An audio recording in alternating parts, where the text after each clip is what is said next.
कोकण पदवीधर निवडणुकीमधून मनसेनं माघार घेतली आहे। फडणवीसांनी विनंती केल्यामुळे अभिजित पानसे उमेदवारी अर्ज भरणार नाहीत अशी माहिती नितीन सरदेसाई यांनी दिली।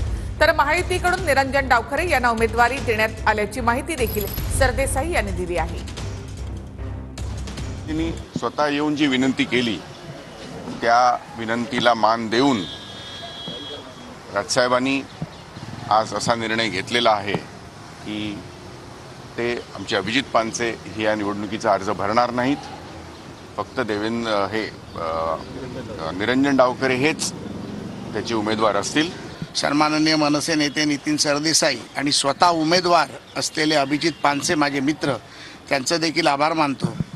अविनाश जाधव असतील, राजू पाटील जी आमदार असतील, ह्या सर्वांनी एकत्रितपणे निरंजनला आशीर्वाद दिला आणि निवडणूक लढण्यासाठी आज फॉर्म भरण्यासाठी सर्वांनी आशीर्वाद दिला आहे। त्यासाठी मी मनसेचं सन्माननीय राजसाहेबांचं मनापासून आभार मानतो।